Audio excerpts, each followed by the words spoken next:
NRT Pro, sebuah brand lokal Indonesia yang selalu menarik untuk dibahas. Alasannya memang karena brand yang satu ini terkadang memberikan gebrakan di dunia power tools Indonesia. Misal, 1 tahun yang lalu itu dia mengeluarkan sebuah mesin meter saw 10 inci yang sudah sliding dengan harga hanya 1.700.000 dan itu sudah saya beli ya. Walaupun setelah booming harganya naik menjadi 2 jutaan sekarang ini. Dan kalau teman-teman masih ingat, dia juga dulu mengeluarkan mesin impact driver. Real impact driver ya, bukan impact wrench yang diganti anvil menjadi impact driver. Real impact driver. Dan itu juga saya rasa sih oke untuk kualitasnya. Dan baru-baru ini NRT Pro juga menjadi pionir untuk mesin amplas cordless. Saya katakan pionir karena memang alasannya untuk brand lokal lain belum mengeluarkan mesin amplas dengan menggunakan baterai. Dan kali ini lagi-lagi NRT Pro menjadi pionir dari brand lokal yang mengeluarkan atau yang mendistribusikan bor cordless dengan mesin brushless. Nah, pada konten kali ini kita akan bahas untuk bornya ya. Kalau kalian penasaran bagaimana performanya, stay tune, kita intro dulu.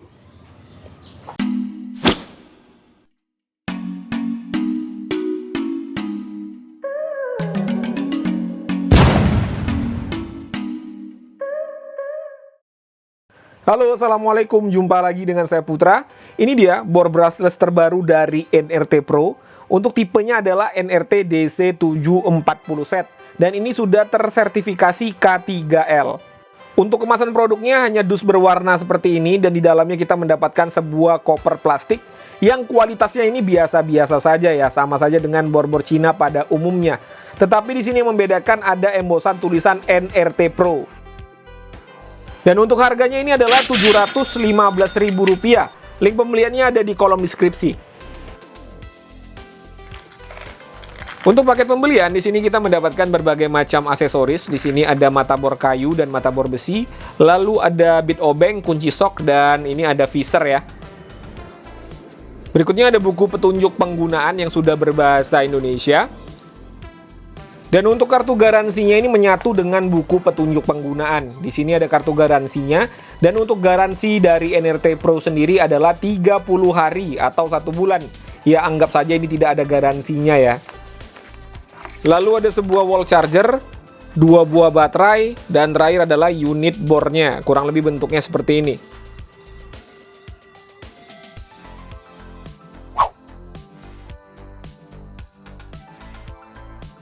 Untuk build quality dari docking chargernya ini menurut saya sih lumayan bagus ya. Ini tidak sama dengan produk generic Cina pada umumnya. Ini lebih berbobot dan untuk build quality-nya sendiri ini lebih bagus, jauh lebih bagus. Bisa dilihat sendiri ya di sini ya. Untuk kabelnya juga lebih tebal daripada produk Cina pada umumnya. Dan untuk speknya nanti kita akan uji ya apakah ini sama atau tidak.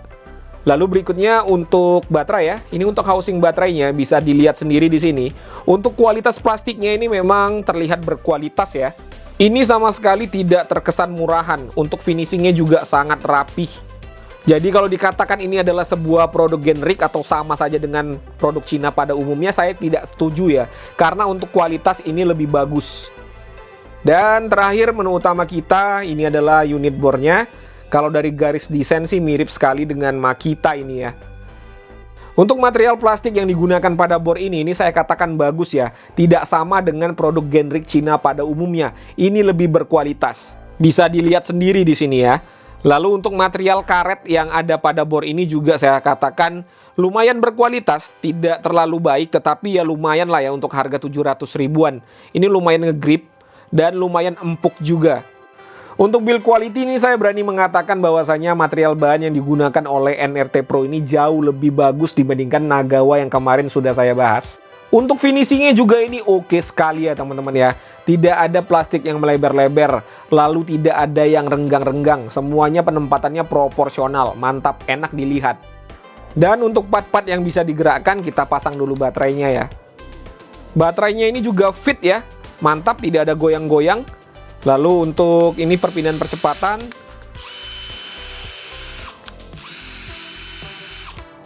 Tidak ada yang nyangkut ya. Lalu untuk perpindahan mode. Mode selektornya juga mantap, tidak ada yang nyangkut. Untuk torsi selektor. Ya, torsi selektornya juga smooth. Berikutnya untuk caknya ya, kita lihat apakah center atau tidak.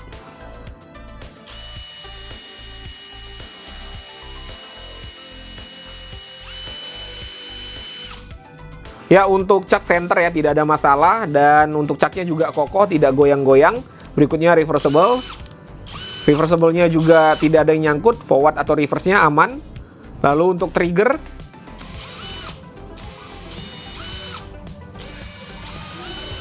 ya triggernya juga smooth ya, tidak ada masalah.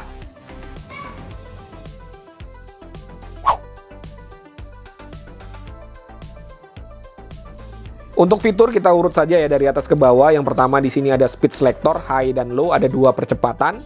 Lalu ada 3 mode mengebor. Di sini ada selektornya untuk menyekrup, mengebor biasa, mengebor dengan hammer impact. Lalu ada torsi selektor di sini. Torsinya sampai dengan nomor 20. Dan di sini ada yang aneh ya. Untuk caknya ini terlihat seperti penguncian satu tangan ya teman-teman ya. Tetapi apabila saya kunci caknya, dia ikut berputar. Nah, ini buat saya bingung ya, apakah ini penguncian satu tangan atau 2 tangan? Tetapi kalau 2 tangan nggak mungkin. Ya, alasannya karena nggak mungkin ya, ini nggak ada grip untuk menahan ya. Nggak mungkin yang kecil ini sebagai grip untuk menahan caknya. Jadi ini saya bingung ya. Kita akan coba saja bagaimana nanti, apakah bisa dengan satu tangan atau tidak.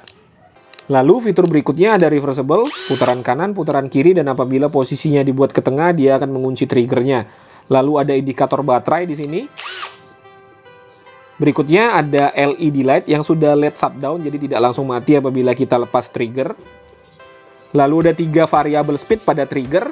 Dan untuk baterainya ini seperti ada indikator baterai di belakang sini. Tetapi pada saat saya pencet-pencet tidak ada yang menyala ini. Nanti kita bongkar saja ya, kita akan lihat bagaimana isi di dalamnya.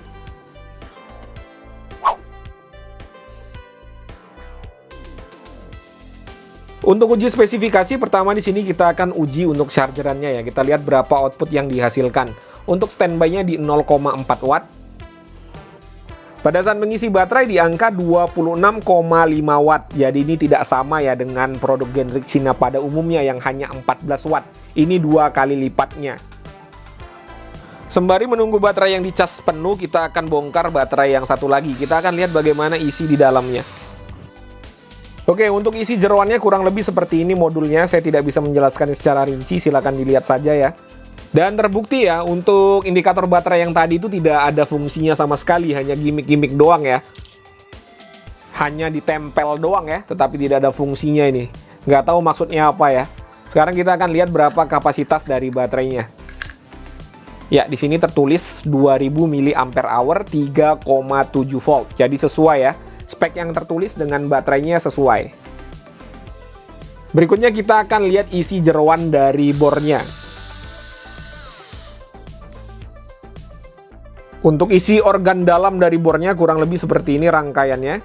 Banyak juga ya kabel-kabelnya ya, dan banyak modulnya juga di dalam sini. Ini motornya yang brushless. Kalau dilihat dari bentuknya ini sama ya dengan motor Nagawa kemarin. Nih ya, bisa dilihat sendiri ya. Ya kurang lebih sama lah ya. Yang membedakan hanya rangkaian-rangkaian di dalamnya ini saja. Dan jangan tanya saya ini rangkaian apa ya. Saya sama sekali nggak tahu tentang elektronika. Jadi dilihat saja. Bagi yang tahu silakan dituliskan di kolom komentar ya. Baik, sekarang kita akan timbang berapa berat bor ini include dengan baterai. Di angka 1189 gram atau 1 kiloan ya. Cukup ringan. Dan untuk caknya ini bisa menampung mata bor dengan ukuran 1 mm sampai dengan 10 mm. Oke, untuk baterainya ini sudah terisi penuh ya. Lampu indikator sudah berwarna hijau. Sekarang kita akan ukur untuk tegangannya. Untuk tegangan dari baterainya di sini tercatat di angka 20,79 volt. Berikutnya kita akan uji RPM-nya, tetapi di sini saya ada sedikit pemberitahuan kepada teman-teman. Ini untuk yang L berarti dia di high, dan untuk yang huruf H ini berarti di low ya, dia terbalik.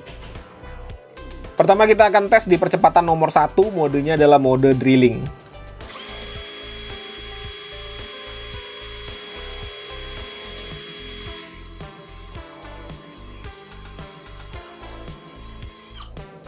Di angka 386 RPM, kita ubah ke percepatan nomor 2.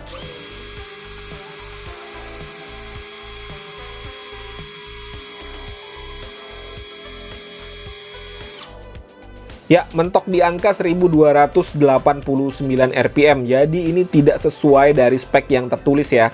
Bahkan ini jauh sekali. Untuk high-nya di sini tertulis 2000 RPM.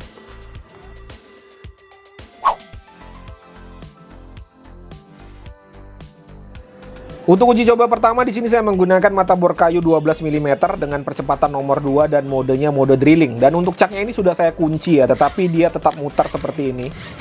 Saya nggak tahu ya ini cengkramannya kuat atau tidak. Kita akan uji saja langsung untuk mengebor ya. Kalau memang kuat berarti tidak lepas gitu aja ya. Dan untuk mengunci cak dia harus dipindahkan ke percepatan yang low terlebih dahulu. Kalau di percepatan high dia tidak bisa mengunci sama sekali. Ya, mekanisme seperti ini nih mirip-mirip dengan cak dari bor Nagawa versi lama ya. Kalau versi terbaru yang kemarin saya bahas itu ya sudah oke sekali untuk caknya. Oh ya, saya mengebor medianya adalah kayu mahoni ketebalan 15 cm.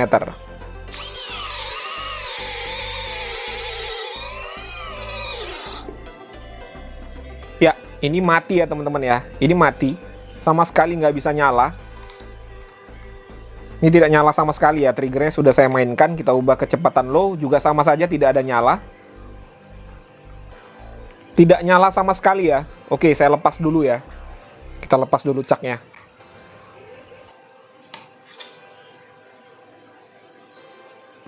Ya, ini sudah saya lepas.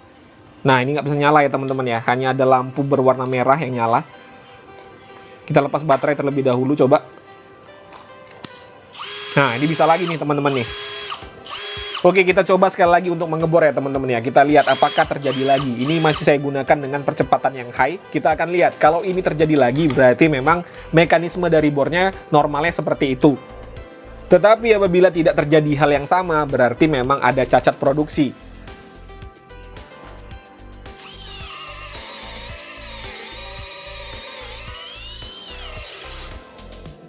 Ya, terjadi lagi ya teman-teman ya. Berarti memang ada suatu mekanisme atau suatu sensor yang mengontrol mesinnya. Apabila tenaganya tidak mampu, dia di shutdown secara otomatis. Kalau dianalogikan, ini mirip seperti kita menggunakan komputer atau laptop ya. Pada saat kita menggunakan komputer atau laptop dan pekerjaan kita overload, maka akan terjadi error.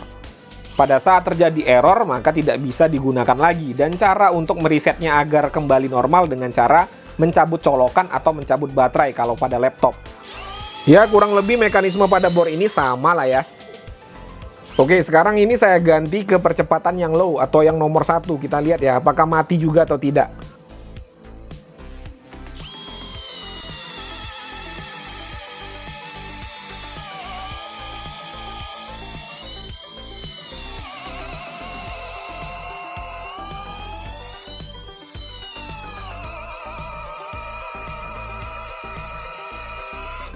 Menggunakan percepatan nomor 1 atau yang low aman ya, tidak ada masalah. Torsinya bisa untuk menembus kayu ini dengan mata bor 12 mm. Dan untuk cengkraman caknya ini juga tidak ada masalah, tidak ada lepas-lepas. Walaupun tadi tidak meyakinkan ya penguncian caknya itu. Tetapi masalahnya timbul pada saat kita mau melepas mata bornya. Ini tidak bisa diputar biasa seperti ini ya. Kalau kita buka seperti ini, dia ngikut lagi nih. Caknya ngikut berputar, jadi tidak bisa membuka cengkraman caknya. Tetapi jangan khawatir, caranya seperti ini. Kita tahan caknya, lalu kita ubah ke reverse ya, atau ke kanan untuk putarannya, lalu tekan trigger. Nah, bisa terbuka seperti ini nih. Tetapi saya sarankan menggunakan sarung tangan ya. Berikutnya saya menggunakan mata bor auger dengan diameter 10 mm, panjangnya adalah 230 mm. Di percepatan yang high dan modenya adalah mode drilling. Medianya masih sama, kayu mahoni ketebalan 15 cm.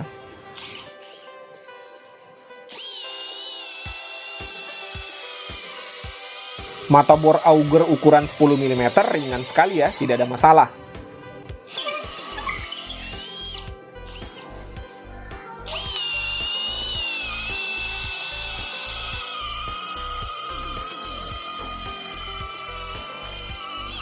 Berikutnya saya akan uji aksesoris bawaan dari paket pembelian. Ini adalah mata bor ukuran 5 mm, mata bor kayu. Kita lihat bagaimana kualitasnya.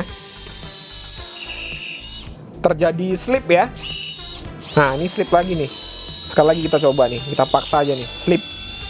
Beberapa kali terjadi slip. Ini yang masalah caknya atau mata bornya ya. Kita ganti aja ya menggunakan mata bor yang lebih bagus. Oke, di sini sudah saya ganti menggunakan mata bor kayu dari Stanley ukuran yang sama 5 mm. Kita lihat ya, apakah yang bermasalah cak atau mata bornya tadi.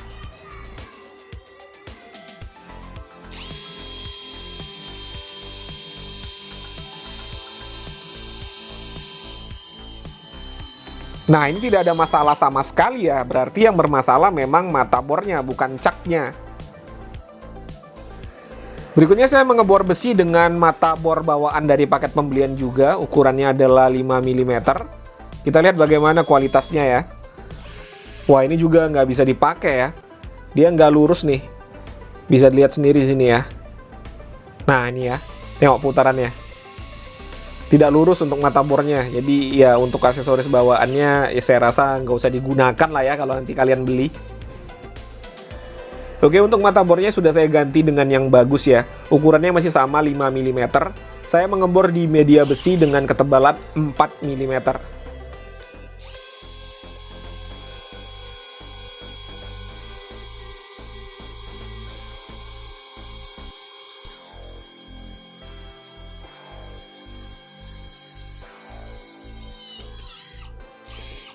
Oh ya, ini saya menggunakan percepatan nomor 1 ya. Sekarang saya akan menggunakan percepatan nomor 2. Oke, tidak ada masalah ini ya. Percepatan nomor berapapun aman untuk mengebor besi dengan ketebalan 4 mm menggunakan matabor 5 mm. Berikutnya saya akan menyekrup dengan sekrup ukuran standar yang biasa kita gunakan. Ini yang paling panjang adalah 2 inci. Medianya kayu mahoni tanpa pre-drilling ya. Untuk mata obengnya saya menggunakan Bosch dan percepatan sudah pasti percepatan nomor 1 dan modenya adalah mode menyekrup.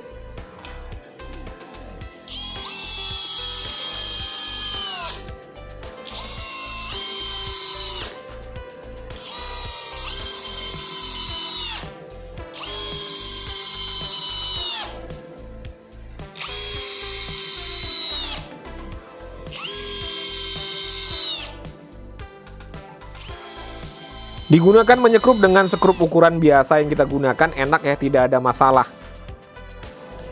Berikutnya saya menggunakan baut baja ringan yang sudah self drilling seperti ini. Saya akan mengaplikasikannya pada media baja ringan ya. Kita lihat apakah enak digunakan atau tidak.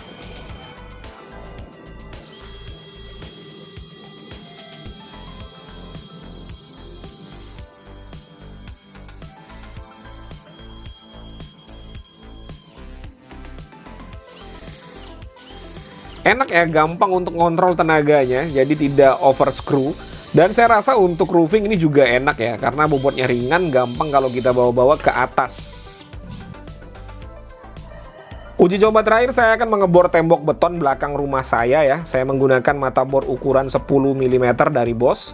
Untuk modenya sudah pasti mode hammer drill dan percepatannya percepatan nomor 2 atau yang high.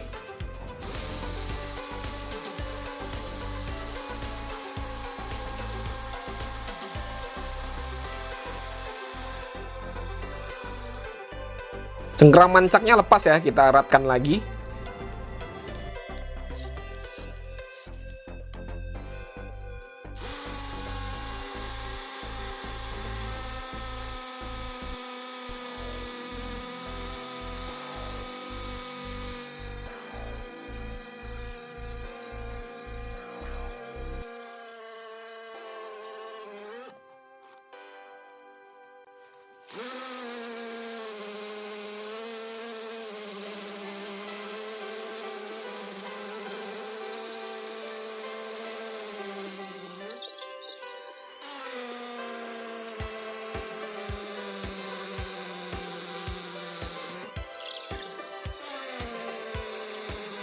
Untuk tembok beton tidak ada masalah, dan untuk digunakan rumahan saya rasa sih ini aman ya. Kalau hanya tembok bata pasti dihajar dengan bor ini.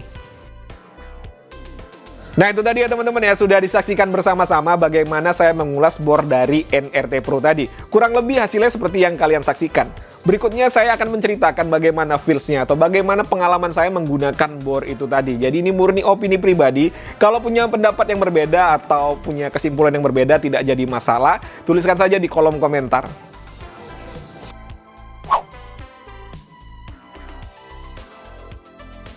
Oke, yang pertama untuk build quality-nya. Dengan harga 700 ribuan, untuk build quality seperti ini saya rasa tidak ada yang bisa dikomplain ya. Material plastiknya bagus, material karetnya juga berkualitas, finishingnya juga mantap. Jadi tidak ada masalah dengan build quality-nya. Berikutnya untuk fitur ini juga sudah lengkap sekali ya, cak penguncian satu tangan, lalu ada fitur hammer impact-nya, ada indikator baterai. Ya untuk fitur saya rasa sih oke, tetapi ada beberapa keanehan pada fiturnya. Yang pertama ada ini ya, seperti ada indikator baterai pada baterainya, tetapi ini hanya gimmick doang, ini tidak ada fungsinya sama sekali. Keanehan berikutnya ada pada caknya ini ya, caknya ini pada saat kita mengunci motherboard ya, seperti tidak bisa mengunci, dia ngikut seperti ini ya. Ikut berputar, tetapi ini sudah mengunci loh teman-teman. Kenapa saya katakan seperti itu? Alasannya pada saat saya gunakan untuk mengebor tadi, tidak ada masalah sama sekali dengan cengkraman caknya. Jadi caknya ini bisa menyengkram motherboard dengan baik, tidak lepas-lepas. Ya pada saat saya ngebor tembok tadi ada sedikit lepas, tapi saya rasa sih itu wajar ya. Untuk cak-cak dengan tipe bor yang lain juga saya rasa sama, seperti itu juga. Terjadi juga beberapa kali cak lepas. Tetapi yang jadi masalah itu pada saat kita melepas motherboard-nya, itu jadi masalah. Tadi pada saat saya melepas motherboard ukuran 12 mm itu agak sedikit susah ya, karena sudah erat cengkramannya. Jadi pada saat kita buka itu dia tidak bisa hanya sekedar memutar biasa seperti ini. Jadi triknya seperti ini, tinggal ditekan reverse-nya ke arah ke kanan ya berarti ya. Bukan forward ya, dia reverse ke arah kanan, lalu kita tahan cak, lalu kita tekan trigger. Maka dia caknya akan terbuka.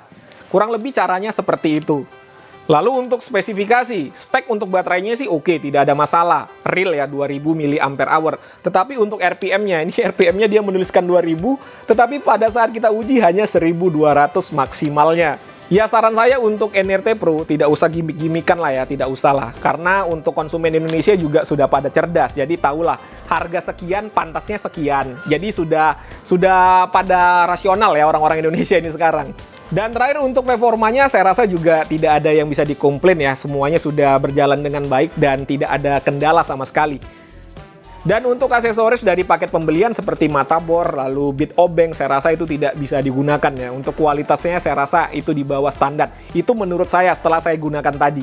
Lalu apakah dengan harga 700 ribuan board ini layak untuk dibeli? Saya rasa sih ya ini sudah standar untuk harganya ya. Tidak murah dan juga tidak mahal. Tetapi kalau teman-teman tanya ke saya ya, bagusan mana ini dibandingkan dengan Nagawa saya mana ya? Saya ambil dulu ya. Nah ini nih. Nagawa, mana yang lebih bagus nih? Mana yang lebih bagus? Kalau saya rasa ya, ini menurut pengalaman saya, lebih bagus Nagawa untuk performanya.